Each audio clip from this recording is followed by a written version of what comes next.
Hello everyone. आज हम देखेंगे कंज्यूमर प्रोटेक्शन एक्ट 2019 में कंप्लेनेंट कौन कौन हो सकता है। एक कंज्यूमर, कोई भी एक पर्सन जिसने गुड्स परचेज करे थे और वो डिफेक्टिव थे, तो वो पर्सन क्या कर सकते, कंप्लेन कर सकता है। कोई भी वॉलेंटरी कोई भी वॉलेंटरी कंज्यूमर एसोसिएशन है जो कि रजिस्टर्ड है, वो भी क्या कर सकती है, वो भी कंप्लेन कर सकती है। सेंट्रल गवर्नमेंट या स्टेट गवर्नमेंट। फिर आता है सेंट्रल अथॉरिटी। फिर आता है जहाँ पर न्यूमरस कंज्यूमर्स थे, एग्जाम्पल 20 से 25 कंज्यूमर थे सेम प्रोडक्ट के, सेम इंटरेस्ट था उनका, ठीक है। अब वो प्रोडक्ट सबके डिफेक्टिव निकले, तो इन्होंने क्या किया, इनमें से कोई एक या फिर दो या फिर इससे ज़्यादा पर्सन क्या कर रहे हैं, कंप्लेन कर रहे हैं। तो ये उन्हीं की बात कर रहा है, वन और मोर कंज्यूमर्स, एक या एक से ज़्यादा कंज्यूमर्स जिनका बाकी सारे न्यूमरस कंज्यूमर्स के साथ सेम इंटरेस्ट था, वो भी कंप्लेंट कर सकते हैं।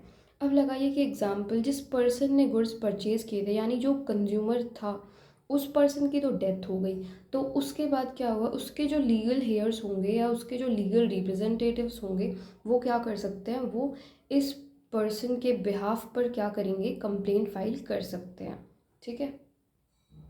फिर एक लास्ट पॉइंट है जो कहता है भाई, अगर कंज्यूमर हमारा माइनर है तो उसके पेरेंट या फिर उसके जो लीगल गार्जियन है, वो क्या कर सकते हैं, कंप्लेंट कर सकते हैं माइनर के बिहाफ पर।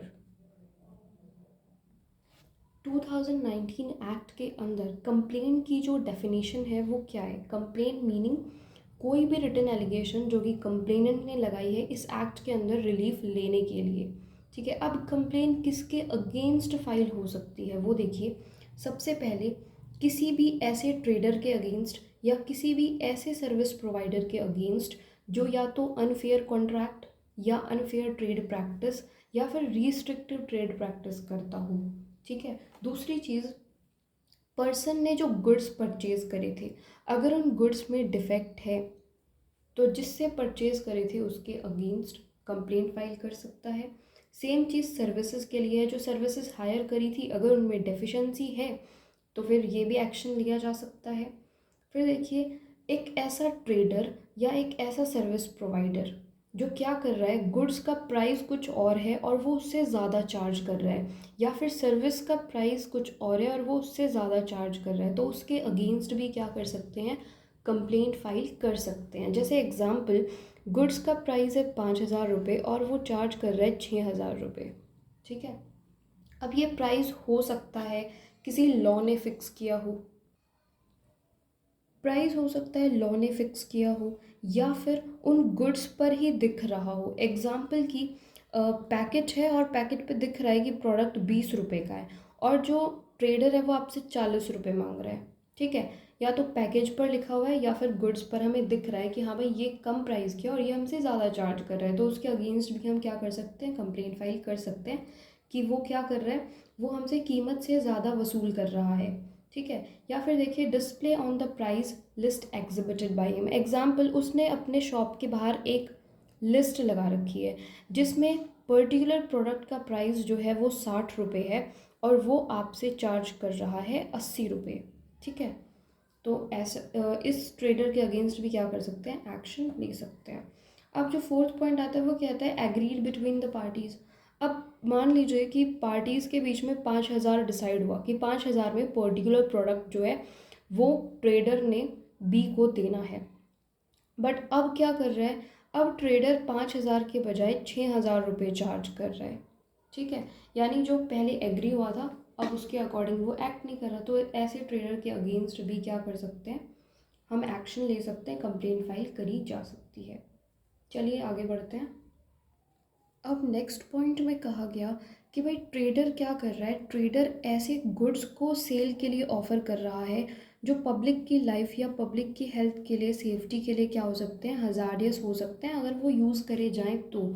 और इस पर्टिकुलर चीज़ का ट्रेडर को पता है कि ये गुड्स जो है वो अनसेफ है पब्लिक के लिए, तो भी ऐसे ट्रेडर पर क्या कर सकते हैं, ऐसे ट्रेडर के अगेंस्ट हम कंप्लेंट फाइल कर सकते हैं। सेम चीज़ सर्विस प्रोवाइडर के लिए आती है कि अगर सर्विस प्रोवाइडर ऐसी सर्विसेज ऑफ़र कर रहा है जो कि पर्सन की लाइफ, पर्सन की सेफ्टी के लिए डेंजरस हो सकती है यूज़ करे जाने पर, तो और उसे इस बात का पता था कि भाई ये चीज़ें इंजूरियस टू लाइफ हैं, सेफ्टी के लिए सही नहीं हैं, इंजर्ड हैं, सॉरी इंजरी पहुंचा सकती हैं पब्लिक को, बट स्टिल वो ऑफ़र कर रहा है, तो ऐसे सर्विस प्रोवाइडर के अगेंस्ट भी क्या कर सकते हैं, कंप्लेंट फाइल कर सकते हैं। एक जो क्लेम है प्रोडक्ट लाइबिलिटी एक्शन का, वो किसके अगेंस्ट हो सकता है, या तो प्रोडक्ट मैन्युफैक्चरर के अगेंस्ट, प्रोडक्ट सेलर के अगेंस्ट, या फिर प्रोडक्ट सर्विस प्रोवाइडर के अगेंस्ट। ये यहाँ पे कंप्लीट होता है। आगे हम चलते हैं राइट्स ऑफ कंज्यूमर पर। फर्स्ट पॉइंट आता है हमारा राइट टू बी प्रोटेक्टेड। एक कंज्यूमर जो है उसके पास राइट है वो अपने आप को प्रोटेक्ट कर सकता है ऐसे गुड्स या प्रोडक्ट या फिर ऐसी सर्विसेज से जो कि उसकी लाइफ या उसकी प्रॉपर्टी के लिए हजारियस हो सकती हैं। सेकेंड पॉइंट आता है राइट टू बी इन्फॉर्म्ड।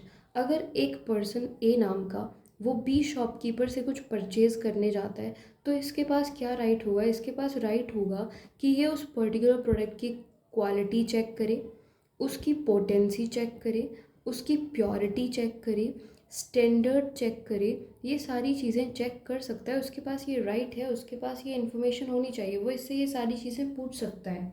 ठीक है, तो कोई भी पर्सन, चाहे कोई भी पर्सन है वो गुड्स परचेज करने जा रहा है तो उसके पास राइट है वो पर्टिकुलर गुड की quality, quantity, potency, purity, standard और गुड्स का प्राइस सब कुछ चेक करे। और सेम सिचुएशन है सर्विसेज के लिए। ठीक है, ताकि ये सारे राइट्स क्यों दिए गए, ताकि कंज्यूमर अपने आप को प्रोटेक्ट कर सके अनफेयर ट्रेड प्रैक्टिसेस से। फिर आता है राइट टू बी अश्योर्ड। अब आप एक प्रोडक्ट इससे लेने गए, इसने बोला कि ये मैं आपको 300 का दूंगा, ठीक है, या फिर आप इससे सर्विस लेने गए, इसने 300 रुपये बोला, आपको लगा कि भाई मेरे को किसी और से भी पूछना चाहिए।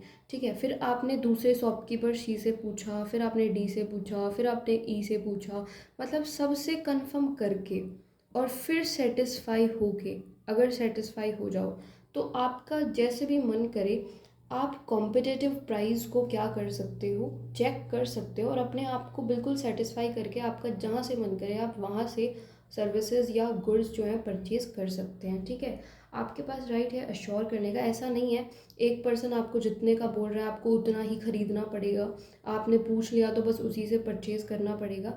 आपके पास राइट है कि आप कॉम्पिटिटिव प्राइस चेक कर सकते हो और अगर आप सेटिस्फाई हो जाते हो तो आप परचेज़ करो, अगर नहीं तो कहीं और से परचेज़ करो। फिर आता है राइट टू सीक रिड्रेसल।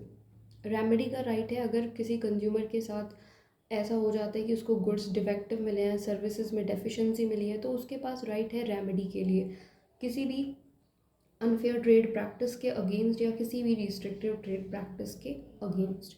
फिर लास्ट आता है right to consumer awareness. Awareness का भी राइट है कंज्यूमर के पास।